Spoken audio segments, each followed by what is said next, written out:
بسم اللہ الرحمن الرحیم۔ شروع اللہ کے نام سے جو بڑا مہربان اور نہایت رحم کرنے والا ہے۔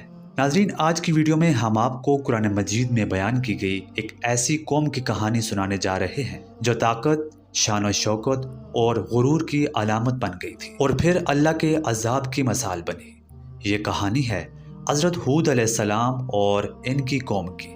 ویڈیو کا آغاز کرنے سے پہلے آپ سے گزارش ہے کہ ویڈیو کے اینڈ تک ہمارے ساتھ رہیں اور ویڈیو کو لائک کر کے چینل کو سبسکرائب کر دیں۔ چلیے ویڈیو کا آغاز کرتے ہیں۔ آج سے ہزاروں سال پہلے عرب کے جنوبی علاقے میں ایک قوم آباد تھی جس کو عاد کہا جاتا تھا۔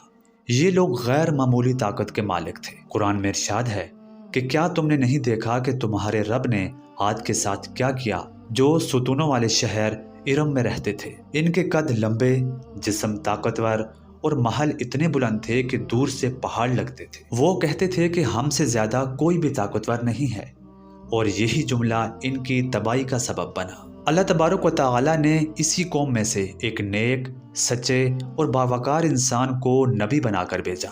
ان کا نام تھا حضرت ہود علیہ السلام۔ آپ علیہ السلام نے آ کر نرمی سے کہا کہ ہے میری قوم، اللہ کی عبادت کرو، اس کے سوا تمہارا کوئی بھی معبود نہیں ہے۔ کیا تم ڈرتے نہیں ہو؟ لیکن قوم عاد غرور میں ڈوبی ہوئی تھی۔ انہوں نے جواب دیا کہ ہے ہود، کیا تم ہمیں ہمارے معبودوں سے روکنے آئے ہو؟ ہم تمہیں جھوٹا سمجھتے ہیں۔ وہ حضرت ہود علیہ السلام کا مذاق اڑاتے اور کہتے کہ اگر تم سچے ہو تو ہم پر عذاب لے آؤ۔ یہ وہ لمحہ تھا جب نصیحت کا دروازہ بند ہونے لگا تھا۔ اللہ نے ان پر عذاب فوراً نہیں نازل کیا، بلکہ پہلے تنبیہ دی گئی، بارش رک گئی، کھیت خشک ہو گئے، ہری زمین ویران ہونے لگی۔ حضرت ہود علیہ السلام نے پھر ان سے کہا کہ اپنے رب سے معافی طلب کرو، وہ تم پر بارش برسائے گا اور تم کو مزید طاقت عطا کرے گا۔ مگر قوم نے توبہ نہیں کی۔ ایک دن قوم نے آسمان پر سیاہ بادل دیکھے تو بولے کہ یہ بادل تو بارش لائیں گے، لیکن وہ بارش نہیں تھی بلکہ عذاب تھا کہ وہ تیز اور سرد آندھی تھی جو 7 راتیں اور 8 دن تک مسلسل چلتی رہی۔ ہوا اتنی شدید تھی کہ طاقتور لوگ ایسے اچھل رہے تھے جیسے کھجور کے کھوکھلے تنے۔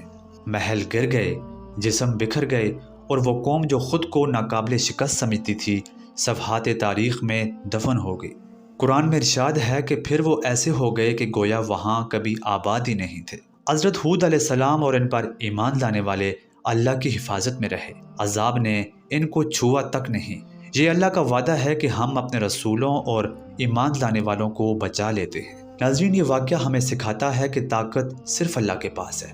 غرور قوموں کو مٹا دیتا ہے اور نبی کی نافرمانی ہلاکت کا سبب بنتی ہے۔ توبہ کا دروازہ کھلا ہو تو دیر نہیں کرنی چاہیے۔ آخر میں اللہ سے دعا ہے کہ وہ ہم سب کو غرور اور تکبر سے بچا کر ہدایت دے اور اسی ہدایت پر قائم رکھے۔